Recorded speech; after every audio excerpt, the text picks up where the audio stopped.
Muy buenos días, bienvenidos a este tu podcast, mi podcast, la Biblia en un año, día 85, 7 títulos de Jesús. El príncipe Carlos de Gran Bretaña tiene muchos títulos, es heredero a la corona. Su Alteza Real, príncipe de Gales, caballero de la Liga, duque de Cornualles, coronel en jefe del regimiento real de Gales, duque de Rothesay, caballero de Cardon, contraalmirante, gran maestro de la Orden de Bath, conde de Chester, conde de Carrick, barón de Refring, señor de las islas y príncipe y gran senescal de Escocia. Los títulos se aplican a las personas en virtud del rango, cargo o mérito. En la Biblia, Jesús recibe muchos más títulos que un príncipe de la realeza. En efecto, aparecen más de 100 títulos adjudicados a Jesús. Es importante recordar que la Biblia en su conjunto gira en torno a Jesús. Juan capítulo 5, versículo 39. 7 títulos de Jesús emergen de los pasajes de hoy y cada uno revela algo distinto sobre él. Te ayudan a ver lo que significa poner a Jesús en el centro de tu vida. Hoy estaré leyendo la Biblia en la Nueva Traducción Viviente. Ubiquémonos en el libro de Proverbios, capítulo 8, versículos del 1 al 11. Escuchen cuando la sabiduría llama. Oigan cuando el entendimiento alza su voz. La sabiduría toma su puesto en las encrucijadas, en la cumbre de la colina junto al camino, junto a las puertas de entrada a la ciudad. En el camino de ingreso grita con fuerza. Ah, ustedes lo llamó a todos ustedes. Levanto mi voz a toda persona. Ustedes ingenuos, usen el buen juicio. Ustedes necios, muestren un poco de entendimiento. Escúchenme, tengo cosas importantes que decirles. Todo lo que digo es correcto, pues hablo la verdad y detesto toda clase de engaño. Mi consejo es sano, no tiene artimañas ni falsedad. Mis palabras son obvias para todos los que tienen entendimiento, claras para los que poseen conocimiento. Elija mi instrucción en lugar de la plata y el conocimiento antes que el oro puro, pues la sabiduría es mucho más valiosa que los rubíes. Nada de lo que uno pueda desear se compara con ella. Punto 1. Sabiduría de Dios. Hoy en día muchas personas no tienen ni idea de cómo vivir. Enredan sus matrimonios y otras relaciones. Suelen arruinar su propia vida y la de los demás. Todos necesitamos sabiduría para lograr vivir bien. ¿Dónde se encuentra tal sabiduría? La respuesta del Nuevo Testamento es Jesucristo. San Pablo escribe, Cristo, la sabiduría de Dios. Primera de Corintios, capítulo 1, versículo 24. La sabiduría de Dios es uno de los títulos de Jesús. En el libro de Proverbios la sabiduría aparece personificada y como mujer. Proverbios capítulo 8, versículo 1. Se la presenta como lo opuesto a una mujer adúltera que acecha en las esquinas al llegar la noche, expresando susurros secretos y seductores. Capítulo 7, versículos 6. SS. La sabiduría compite abiertamente contra tal seducción. Toma su puesto en las alturas a la vera del camino y en las encrucijadas. Capítulo 8, versículo 2. Y ofrece una atracción contraria, una novia pura en lugar de una seductora fatal. Esto nos indica que la sabiduría no consiste en mero conocimiento. Ser sabio es vivir bien. Y el primer paso para vivir bien es establecer los objetivos y las ambiciones correctas. Debes buscar la sabiduría en vez de los placeres sensuales que son representados por la adúltera. La sabiduría es altamente codiciable. Es mejor que la plata, el oro y las joyas. Opten por mi instrucción, no por la plata, por el conocimiento, no por el oro refinado. Vale más la sabiduría que las piedras preciosas, y ni los más deseables se le compara. Versículos del 10 al 11. Si quieres verdadera sabiduría, comienza con establecer una relación con Jesucristo. La sabiduría es mucho más valiosa que cualquier cosa que el mundo pudiera ofrecer. Dicha relación ejercerá un efecto en la forma en que vives tu vida. Un ejemplo concreto de esta sabiduría es la excelencia en tu forma de hablar. Versículos 6 al 9. Una comunicación honesta y verdadera, con palabras justas y genuinas. Comparar el contrastar las expresiones en Números 20 del 3 al 5, las cuales revelan una falta de confianza en Dios. Oremos. Señor Jesús, gracias porque la verdadera sabiduría se encuentra en una relación contigo. Eres más precioso que los rubíes y no puedo desear nada que logre compararse con conocerte. Ayúdame en este día a obrar sabiamente y expresar palabras de sabiduría que lleven bendición a los demás. Amén. Ubiquémonos en el libro de Lucas, capítulo 5. Vamos a estar leyendo del 33 al 39. Cierto día, algunas personas le dijeron a Jesús: los discípulos de Juan el Bautista ayunan y oran con frecuencia, igual que los discípulos de los fariseos. ¿Por qué tus discípulos están siempre comiendo y bebiendo? Jesús contestó: ¿acaso los invitados de una boda ayunan mientras festejan con el novio? Por supuesto que no, pero un día el novio será llevado y entonces sí ayunarán. Luego Jesús le dio la siguiente ilustración: nadie quita un pedazo de tela de una prenda nueva y la usa para remendar una prenda vieja, pues la prenda nueva se arruinaría y el remiendo nuevo no haría juego con la prenda vieja. Nadie pone vino nuevo en cueros viejos, pues el vino nuevo reventaría los cueros, el vino se derramaría y los cueros quedarían arruinados. El vino nuevo debe guardarse en cueros nuevos. Ni nadie que prueba el vino añejo parece querer el vino nuevo, pues dicen: el añejo es mejor. Lucas capítulo 6, versículos del 1 al 9. Del 1 al 11, perdón. Cierto día de descanso, mientras Jesús caminaba por unos terrenos sembrados, sus discípulos arrancaron una espiga de grano, las frotaron entre sus manos para sacarles la cáscara y se comieron los granos. Algunos fariseos dijeron: ¿por qué violan la ley al cosechar granos en el día de descanso? Jesús les respondió: ¿acaso no han leído en las Escrituras lo que hizo David cuando él y sus compañeros tuvieron hambre?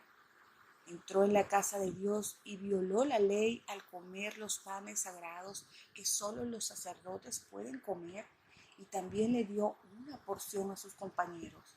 Entonces Jesús agregó: el Hijo del Hombre es Señor incluso del día de descanso. Otro día de descanso, un hombre que tenía la mano derecha deforme estaba en la sinagoga mientras Jesús enseñaba.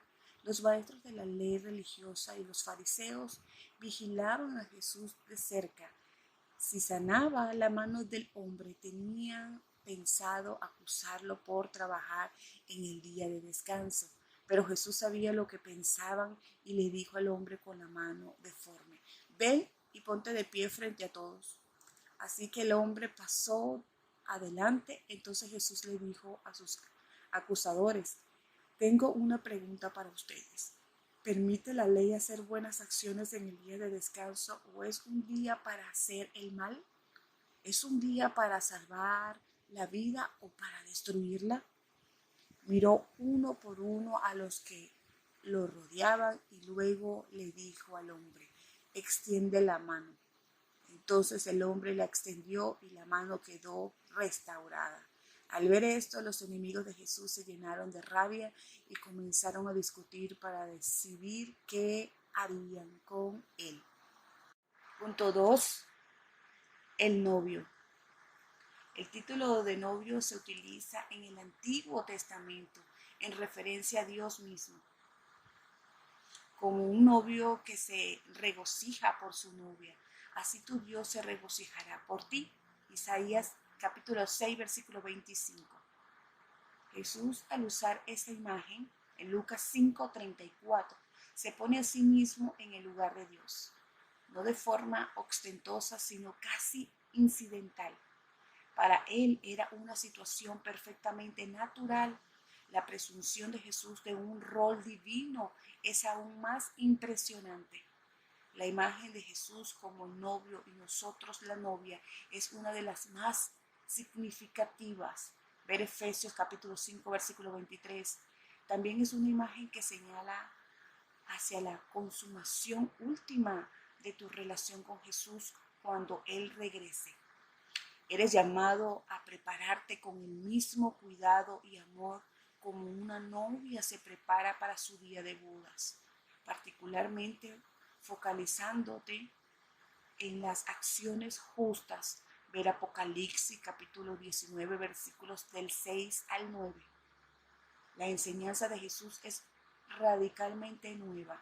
No puedes ajustarse a las formas de pensamiento ni a los patrones de conducta de los fariseos. Lucas capítulo 5 versículos del 36 al 39.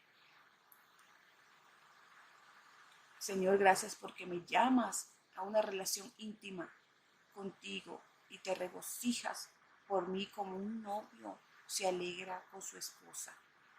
Quiero responder con mi amor y mi adoración.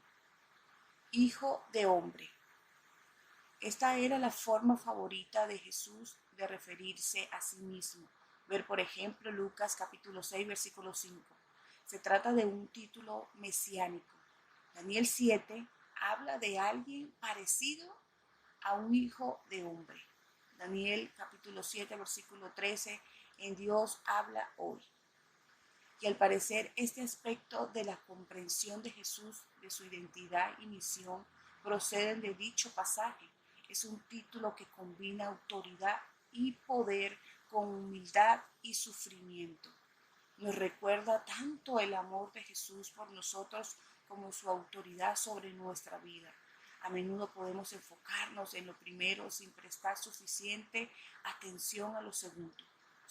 Sométete a la autoridad de Jesús, obedeciendo su enseñanza y siguiéndolo hacia donde Él te guíe. Señor, gracias porque tú eres el Hijo del Hombre que sufrió por mí en la cruz. Señor. Jesús reinterpreta el Antiguo Testamento. Los fariseos preguntan: ¿por qué hacen ustedes lo que está prohibido hacer en sábado? Lucas 6:2. Jesús respondió citando un ejemplo del Antiguo Testamento, versículos de 3 al 4. Muestra desde una lectura amplia del Antiguo Testamento que la comprensión de los fariseos con respecto al día de reposo era demasiado reducida. Él sana a un hombre en el día de reposo y pregunta: ¿qué está permitido hacer en sábado? ¿Hacer el bien o hacer el mal? ¿Salvar una vida o destruirla? Versículo 9. En otras palabras, mira detrás de la letra de la ley al espíritu de la ley y muestra que como Señor del sábado, versículo 5, no está limitado por la letra de la ley. Jesús es radical en reinterpretación del Antiguo Testamento y nosotros debemos leer el Antiguo Testamento por medio de esa lente. Debemos entenderlo a la luz del hecho de lo que dice Jesús, y son ellas las escrituras las que dan testimonio en mi favor. Juan capítulo 5, versículo 39. En nuestro pasaje del Antiguo Testamento veremos esto de tres maneras particulares. Oremos. Gracias, Señor, porque eres la llave que abre nuestra comprensión del Antiguo Testamento. Amén. Ubiquémonos el libro de los Números. Estaremos leyendo los capítulos del 19 al 21. Agua para la purificación. Capítulo 19. El 1 en adelante. El Señor les dijo a Moisés y a Aarón: este es otro requisito legal ordenado por el Señor. Díganle al pueblo de Israel que traiga una movilla de color rojizo, un animal perfecto, sin defectos, y al que nunca se le haya colocado un yugo para el arado. Entréguenla al sacerdote Eleazar para que sea llevado fuera del campamento y la maten en su presencia. Entonces Eleazar tomará con el dedo un poco de la sangre y la rociará 7 veces hacia el frente del tabernáculo. La novilla será quemada por completo, la piel, la carne, la sangre y el estiércol en presencia de Eleazar. Después el sacerdote Eleazar tomará un palo de cedro, una rama de hisopo y un poco del hilo escarlata y los arrojará en el fuego donde se quema la novilla. Luego el sacerdote lavará su ropa y se bañará en agua. Después podrá volver al campamento, aunque permanecerá ceremonialmente impuro hasta el anochecer. El hombre que queme el animal también lavará su ropa y se bañará en agua, y también permanecerá impuro hasta el anochecer. Luego alguien que esté ceremonialmente puro escogerá las cenizas de la novilla y las depositará fuera del campamento en un lugar ceremonialmente puro. Las conservarán allí para que la comunidad de Israel las use en el agua para la ceremonia de purificación. Esta ceremonia se realizará para quitar los pecados. El hombre que recoja las cenizas de la novilla también lavará su ropa y quedará ceremonialmente impuro hasta el anochecer. Esta será una ley perpetua para los israelitas y para todo extranjero que viva entre ellos. El que toque el cadáver de un ser humano quedará ceremonialmente impuro durante 7 días. Esta persona debe purificarse el tercer y el séptimo día con el agua de la purificación, entonces quedará purificada. Pero si no lo hace el tercer y el séptimo día, quedará impura aún después del séptimo día. El que toque un cadáver y no se purifique de la debida manera contamina el tabernáculo del Señor y será excluido de la comunidad de Israel. Ya que no se roció con el agua de la purificación, su contaminación continúa. La siguiente ley ritual se aplicará cuando alguien muera dentro de una carpa. Todos los que entren en esa carpa y los que se encontraban en ella cuando la muerte ocurrió quedarán ceremonialmente impuros durante 7 días. Todo recipiente abierto en la carpa que no estaba cerrado con tapa también estará contaminado. Y si alguien en el campo abierto toca el cadáver de alguien que mataron a espada o que murió de muerte natural, o si alguien toca un hueso de ser humano o una tumba, esa persona quedará contaminada durante 7 días. Para quitar la contaminación, pongan en un frasco parte de la ceniza de la ofrenda quemada de la purificación y echen agua fresca sobre ella. Después alguien ceremonialmente puro tomará una rama de hisopo y la mojará en el agua. Esa persona debe rociar el agua sobre la carpa, sobre todos los muebles de la carpa y sobre las personas que estaban en ella, también sobre la persona que tocó un hueso humano o tocó a una persona que mataron o que murió de muerte natural o tocó una tumba. La persona ceremonialmente pura rociará el agua sobre los que quedaron contaminados el tercer y el séptimo día. Después el séptimo día, las personas en proceso de purificación deben lavar sus ropas y bañarse. Entonces esa noche quedarán limpios de su contaminación. Pero los que se contaminen y no se purifiquen serán excluidos de la comunidad porque han contaminado el santuario del Señor, ya que el agua de la purificación no se ha rociado sobre ellos. Quedarán contaminados. Esta será una ley perpetua para el pueblo. Aquellos que rocíen el agua de la purificación deben lavar sus ropas después de hacerlo, y todo el que toque el agua usada para la purificación quedará contaminada hasta el anochecer. Toda cosa o toda persona que toque a alguien contaminado quedará ceremonialmente impuro hasta el anochecer.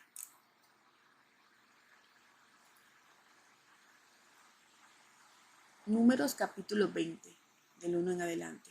Moisés golpea la roca. El primer mes del año, toda la comunidad de Israel llegó al desierto de Sin y acampó en Cades. Mientras estaban allí, Miriam murió y la enterraron, ya que en ese lugar no había agua para que el pueblo bebiera. La gente se rebeló contra Moisés y Aarón. El pueblo culpó a Moisés y dijo: si tan solo hubiéramos muerto con nuestros hermanos delante del Señor, porque trajiste a la congregación del pueblo del Señor a este desierto para morir junto con todos nuestros animales. ¿Por qué nos obligaste a salir de Egipto y nos trajiste a este terrible lugar? Esta tierra no tiene grano, ni higos, ni uvas, ni granadas, ni agua para beber. Entonces Moisés y Aarón se apartaron del pueblo y fueron a la entrada del tabernáculo, donde cayeron rostro en tierra. Allí la presencia gloriosa del Señor se les apareció, y el Señor le dijo a Moisés: tú y Aarón tomen la vara y reúnan a toda la comunidad. En presencia de todo el pueblo hablaré a la roca, y de ella brotará agua. De la roca proveerás suficiente agua para satisfacer a toda la comunidad y a sus animales. Así que Moisés hizo lo que se le dijo. Tomó la vara del lugar donde se guardaban en la presencia del Señor. Luego él y Aarón mandaron a llamar al pueblo a reunirse frente a la roca. Escuchen, ustedes rebeldes, gritó. ¿Acaso debemos sacarles agua de esta roca? Enseguida Moisés levantó su mano y golpeó la roca 2 veces con la vara, y el agua brotó a chorros. Así que toda la comunidad y sus animales bebieron hasta saciarse. Sin embargo, el Señor les dijo a Moisés y a Aarón: puesto que no confiaron lo suficiente en mí para demostrar mi santidad a los israelitas, ustedes no los llevarán a la tierra que les doy. Por eso este lugar se conoce como las aguas de Meribá, que significa discusión, porque allí el pueblo de Israel discutió con el Señor y él demostró su santidad entre ellos. Edom le niega el paso a Israel. Mientras Moisés estaba en Cades, envió embajadores al rey de Edom con el siguiente mensaje: esto es lo que dicen tus parientes, los israelitas. Tú sabes todas las dificultades por las que hemos pasado. Nuestros antepasados bajaron a Egipto y allí vivimos un largo tiempo. Los egipcios nos maltrataron brutalmente, tanto a nosotros como a nuestros antepasados. Pero cuando clamamos al Señor, Él nos oyó y envió a un ángel que nos sacó de Egipto. Ahora estamos acampando en Cades, la ciudad en la frontera de tu territorio. Por favor, Permítenos atravesar tu territorio. Tendremos cuidado de no pasar por tus campos y viñedos. Ni siquiera beberemos el agua de tus pozos. Seguiremos derecho por el camino real, sin desviarnos hasta que hayamos atravesado tu territorio. Sin embargo, el rey de Edom dijo: quédense fuera de mi territorio, o saldré a su encuentro con mi ejército. Entonces los israelitas le contestaron: nos mantendremos en el camino principal. Si nuestros animales beben de tu agua, te la pagaremos. Solo permítenos atravesar tu territorio en todo lo que pedimos. Aún así, el rey de Edom respondió: quédense fuera, ustedes no pueden pasar por nuestra tierra. Dicho esto, movilizó su ejército y salió contra ellos con una fuerza imponente. Y como Edom no les permitió a los israelitas atravesar su país, se vieron obligados a regresar. Muerte de Aarón. Toda la comunidad israelita partió de Cades y llegó al monte Hor. Allí, en la frontera de la tierra de Edom, el Señor le dijo a Moisés y a Aarón: ha llegado el momento en que Aarón se reúna con sus antepasados al morir. Él no entrará a la tierra que le daré al pueblo de Israel, porque ustedes dos se rebelaron contra mis instrucciones con respecto al agua en Meribá. Lleva a Aarón y a su hijo Eleazar y suban al monte Hor. Ahí le quitarás las vestiduras sacerdotales a Aarón y se las pondrás a su hijo Eleazar. Aarón morirá allí y se reunirá con sus antepasados. Así que Moisés hizo lo que el Señor le ordenó. Los tres subieron juntos al monte Hor, mientras toda la comunidad observaba. En la cumbre Moisés le quitó las vestiduras sacerdotales a Aarón y se las puso a Eleazar, hijo de Aarón. Entonces Aarón murió en la cima de la montaña y Moisés y Eleazar descendieron. Cuando el pueblo se dio cuenta de que Aarón había muerto, toda Israel lo lloró por 30 días. Números capítulo 21, del 1 al 3. El rey cananeo de Arad, que vivía en el Neguet, oyó que los israelitas se acercaban por el camino que atraviesa Atarim. Así que atacó a los israelitas y tomó en algunos como prisioneros. Entonces Israel hizo un voto al Señor: si entregas a este pueblo en nuestras manos, destruiremos por completo todas sus ciudades. El Señor oyó la petición de los israelitas y les dio la victoria sobre los cananeos. Así que los israelitas los destruyeron por completo, junto con sus ciudades, y desde entonces ese lugar se conoce como Horma. Punto 3. Mediador. Estos pasajes sobre la sangre de machos, cabrios y novillos y las cenizas de las vacas, capítulo 19, versículo 9, anticipan la muerte de Jesús en la cruz en nuestro lugar. El escritor de Hebreos llama la atención sobre estos sacrificios, pero luego explica: si esto es así, ¿cuánto más la sangre de Cristo, quien por medio del Espíritu eterno se ofreció sin mancha a Dios, purificará nuestra conciencia de las obras que conducen a la muerte, a fin de que sirvamos al Dios viviente? Por eso Cristo es mediador. Hebreos 9, versículos del 14 al 15, la parte A. Gracias, Señor, porque hay un solo Dios y un solo mediador entre Dios y los hombres, Jesucristo, hombre, quien dio su vida como rescate por todos. Primera de Timoteo, capítulo 2, versículos del 5 al 6.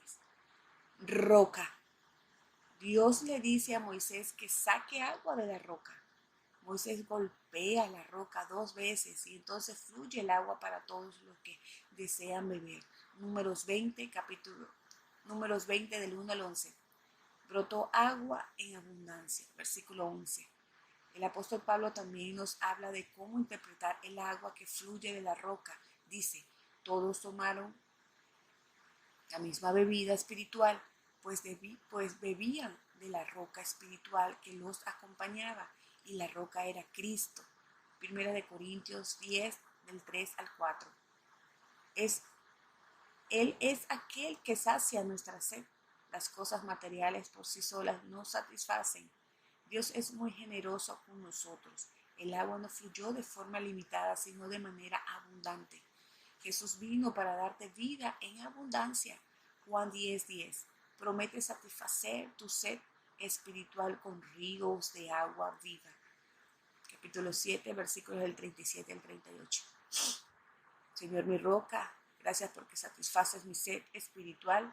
Oro para que puedas llevar el agua de vida a los demás por medio del Espíritu Santo en mí. Sumo sacerdote. Jesús es el gran sumo sacerdote, Hebreos 4:14, que vive para siempre para interceder por nosotros. La muerte de Aarón, Números 20, de 28 al 29, nos recuerda que una de las debilidades del sacerdocio levítico era que los sacerdotes morían.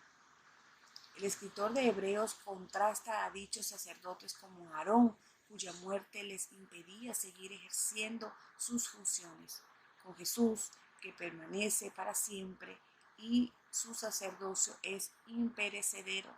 Por eso también puede salvar por completo a los que por medio de él se acerca a Dios, ya que vive siempre para interceder por ellos. Hebreos 7, 23 al 25. Esto nos recuerda de la certeza que podemos tener en nuestra fe. No tenemos que preocuparnos sobre si somos lo suficientemente buenos. Podemos tener la confianza plena en la salvación que tenemos en Jesús. Oremos. Gracias, Señor, mi gran sumo sacerdote que vive por siempre, porque eres capaz de salvarme de forma completa.